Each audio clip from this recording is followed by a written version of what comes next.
2019 Etios GD single ഓണർഷിപ്പിൽ വന്ന നമ്പറായ വണ്ടി കേട്ടോ. വണ്ടിൻ്റെ ബോഡി ഭാഗം നോക്കണേ ഹൈ ക്വാളിറ്റിയാണ്. കാര്യമായിട്ടുള്ള രണ്ടിങ്ങോ സ്ക്രാച്ചോ കാര്യങ്ങളോ ഒന്നുമില്ല. പിന്നെ ടയറൊക്കെ ഒരു 70-80% ടയറൊക്കെ ഉണ്ട്. ബോഡിൻ്റെ സൈഡ് ഭാഗമൊക്കെ നോക്കുകയാണെങ്കിൽ ഹൈ നീറ്റാണ്. എല്ലാ ലൈനും കാര്യങ്ങളൊക്കെ അടിപൊളിയാണ്.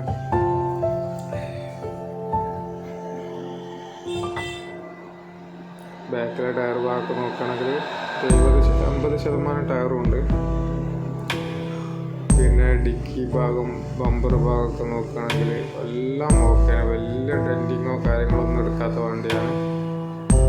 ചെറിയ ടച്ചിങ് കാര്യങ്ങളല്ലാത്ത വേറെ ഒന്നുമില്ല. KL84 കൊണ്ടോട്ടി നമ്പറായ വാഹനമാണല്ലോ. വാഹനത്തിൻ്റെ ഈ സൈഡ് ഭാഗം നോക്കുകയാണെങ്കിൽ ഈ സൈഡ് ഭാഗം ഹൈ നീറ്റാണ്. ലൈനോ കാര്യങ്ങളൊന്നും പോയിട്ടില്ല. കാര്യമായിട്ട് ഡെൻറ്റിങ്ങോ കാര്യങ്ങളൊന്നും നടക്കാത്തതുകൊണ്ട് നല്ല നീറ്റുണ്ട്. പിന്നെ ഈ വാഹനം ഓടിയത് ഏകദേശം 1 കിലോമീറ്ററാണ് ഇത് കാണിക്കുന്നത്. ഇതിൻ്റെ ഇൻറ്റീരിയർ ഭാഗമൊക്കെ ഹൈ നീറ്റാണ്. സീറ്റ് കവറൊക്കെ പുതിയ സീറ്റ് കവറാണ്. മെക്കാനിക്കലൊക്കെ ഹൈ ക്വാളിറ്റിയാണ്. ഇതിൻ്റെ ലൊക്കേഷൻ വരുന്നത് Calicut university Chettiyarmad Malabar used കാറിലാണ്. കോൺടാക്റ്റ് ചെയ്യാൻ നമ്പർ താഴെ കൊടുക്കുന്നുണ്ട്.